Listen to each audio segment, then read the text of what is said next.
Karl, in the end, it ended up a 3-1 defeat, but you must have felt you should have won that game in normal time. We were outstanding. For 90 minutes, we were by far the best team. In extra time, our kids become the partner of the Red Sea, but that's age.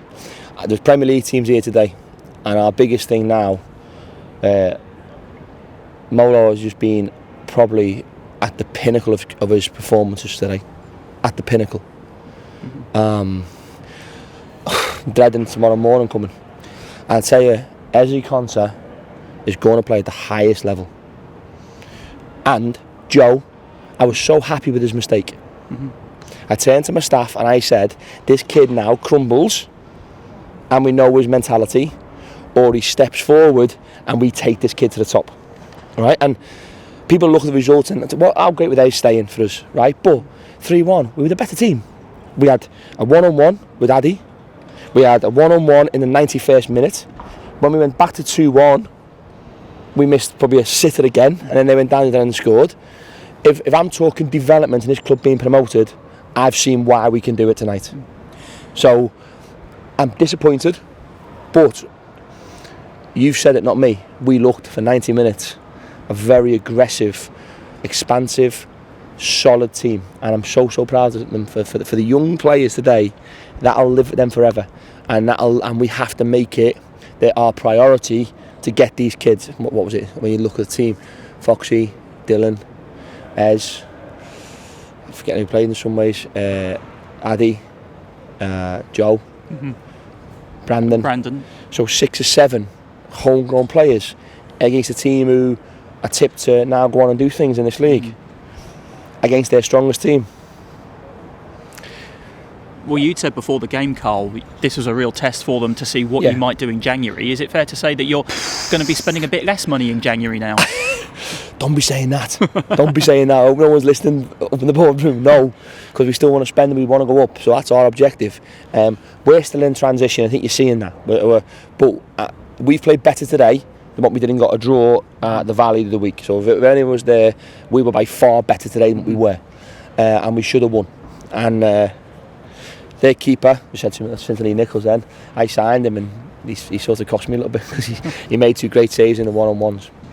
What was really noticeable, in the first half you were always encouraging the players, you were really making sure that they knew that you had their full support, but in the second half you were kicking every ball in the technical area. I love it. I love this job, I really do, and I love being part of this club. And if I didn't love what I did at this club, I now love this club even more because what I've just seen. I've just seen young South East London boys roll their sleeves up, make mistakes and step up and be counted. That's what it takes to play for Charlton. Yeah, we take the rough with the smooth, but we stand up and be counted.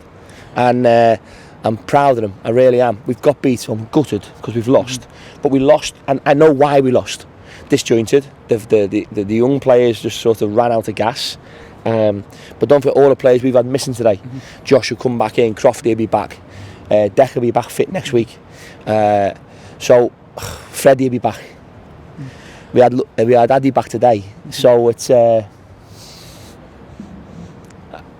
this is really over 90 minutes we were excellent. They only got their goal for a mistake.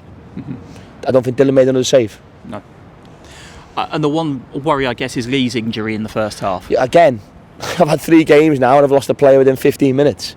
So it's our treatment room's like Euston Station. So it's very, very busy in there every morning. But we had to cope with it and we put Foxy on because he's been ill, so it's good for him to get some minutes. I thought Adam Chickson today as a left winger looked outstanding. I might scored against his former club. Yeah, fantastic. I don't know where it come from, his right foot, because I never coached him that. But he's really making a step. If we can, I like that 3 behind the striker.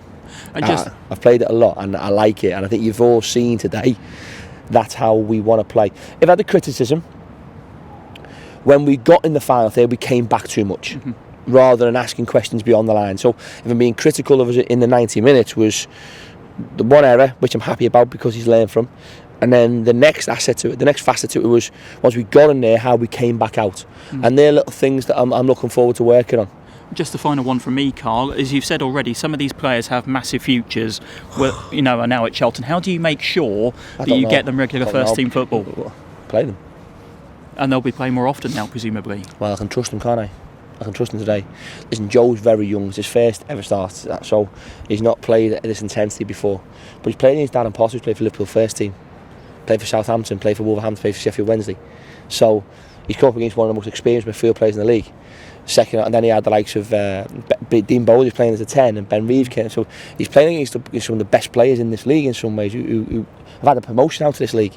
So I'm sick because my stomach's like, ugh, but my head and my heart is like bubbling because I want to start coaching. I want to get them back out and coaching. I want to make them fitter and better and stronger and faster. And the fans stick with these kids because these kids could be a real driving force. Listen, we can't play them every week. We can't play them on Saturday, especially after this. I think some of them need new legs, but we have to be in this. We're in a transition, but whilst we're in this transition, we've got to be aggressive with it because we can't go through a transition and lose a lot of games. I want to be in a transition and win. And again, we've come away. We had the best chance on Saturday by far at Bradford, and today we should have been game over. And second, the extra time, I'm disappointed with our fatigue levels and our lack of game understanding, but that'll come.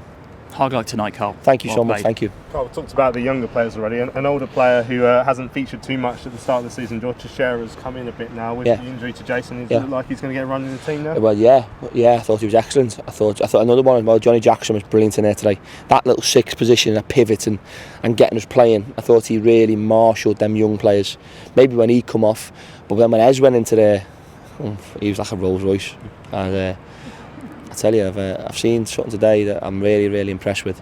Tex needs to come through this little fatigue. He go for a fatigue dip, but again, he's been magnificent. That's why he comes to a big club, because you've got players who get injured, you can bring them in. I don't know how many more injuries you can take, but yeah. Did you get an update on Jason today? He sent out a tweet saying it didn't look like good news. Have you heard what the full update is yet? I do know it, yeah. I don't know what I'm going to say, can I? Not yet. We haven't before. I don't expect him to see him back for a long time. It wasn't good news, but I think we'll make an official statement. Sick enough when I spoke to him yesterday. I was gutted for the kid because he's a warrior. But I wish to go with him. Hopefully we could have done it for him tonight, but it wasn't to be. Finally, as you say, young players getting their chance to play in this competition. Sometimes they'll make mistakes, but it's how they bounce back from it that's important. It's all good experience. It certainly is, and I'm certainly proud of them all. Like I say, there's certain side. I'm probably happier today than what I was when we drew against them at the Valley, and I think that just shows you how far we've come in a very short, in 2 weeks. I'm sure you can see a difference.